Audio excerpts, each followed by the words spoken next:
차 씨는 돌아가신 분과 유족께 죄송하다 이런 이야기만 반복을 했고 지금 영장 심사를 위해서 법원에 출석하고 있습니다. 이르면 오늘 영장 심사 결과가 나올 것 같은데 추가 소식이 들어온 대로 다시 한번 전해드리도록 하겠습니다.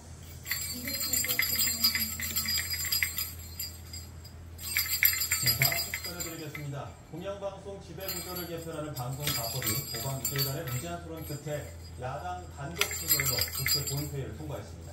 국민의힘은 야당의 방송 장악 수도를 저지하겠다며 곧장 윤석열 대통령에게 거부권 행사를 건의하겠다고 나섰습니다. 국회 취재기자 연결합니다. 나혜인 기자. 네, 국회입니다. 본회의 끝난 겁니까? 네, 조금 전에 방송사법 마지막 안건인 한국교육방송공사법, 이른바 EBS법 개정안 표결을 끝으로 9시 15분쯤 산회했습니다. 이로써 지난 25일 오후에 시작된 7월 임시국회 첫 본회의는 5박 2일 약 115시간 만에 끝났습니다. 본회의 첫날 윤석열 대통령이 거부권을 행사한 해상병특검법 재표결이 있었고 그 법은 부결로 폐기가 됐습니다. 이후 방송통신위원회 회의 진행을 위해 필요한 의사 정족수를 최소 4명으로 정하는 방통위법 개정안과 공영방송 KBS, MBC, EBS의 이사회 구성 방식을 바꾸는 방송 3법이 각각 무제한 토론 끝에 차례로 통과됐습니다. 법안이 상정될 때마다 여당이 무제한 토론 필리버스터로 입법을 저지하고 24시간이 지나면 다수 야당이 국회법을 앞세워 표결로 토론을 종결시킨 뒤 다수결로 법안을 처리하는 패턴이 반복됐습니다. 국민의힘은 김용태 의원이 13시간 12분 동안 발언대에서 내려오지 않는 토론에 역대 최장 필리버스터 기록을 경신하기도 했지만 결국 의석수에서 밀려 입법을 막지 못했습니다. 여당 의원들은 표결 때마다 본회의장을 빠져나가 투표에 불참했습니다. 네, 여당에서는 윤석열 대통령에게 거부권 행사를 건의한다는 방침이죠. 네, 국민의힘은 야당이 방송사법 마지막 법안인 EBS법 표결 절차에 들어가자 본회의장 앞에 집결해 규탄대회를 열었습니다. 추경호 원내대표는 야당이 방통위 업무를 마비시키고 공영방송을 장악하기 위해 입법 폭거를 저질렀다며 윤 대통령에게 제2요구를 건의하겠다고 말했습니다.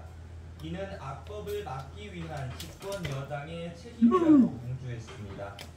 이에 따라 야당이 다수 의석으로 입법을 밀어붙이고 대통령이 거부권을 행사하는 악순환은 또다시 반복될 것으로 보입니다.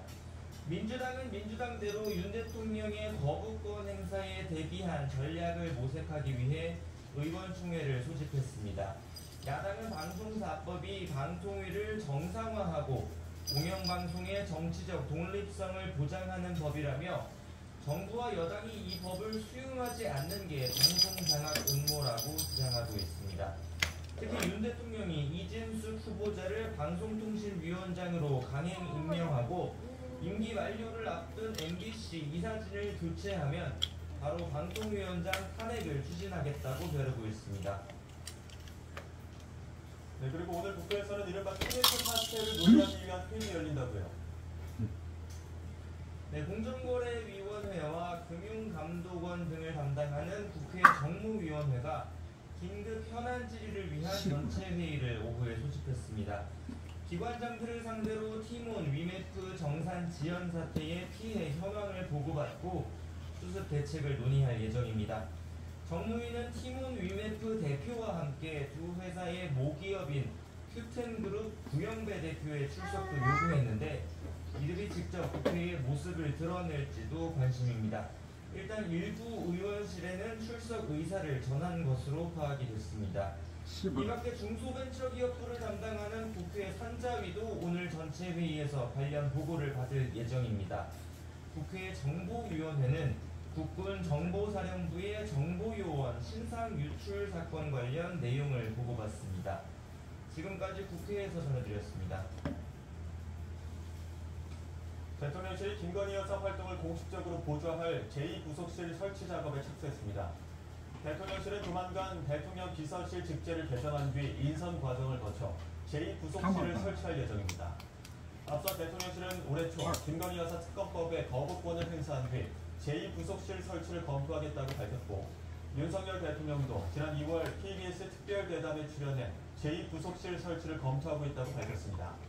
제2부속실장에는 장순칠 대통령실 시민사회 수석실 시민사회 2비서관이 낙점된 것으로 알려졌습니다.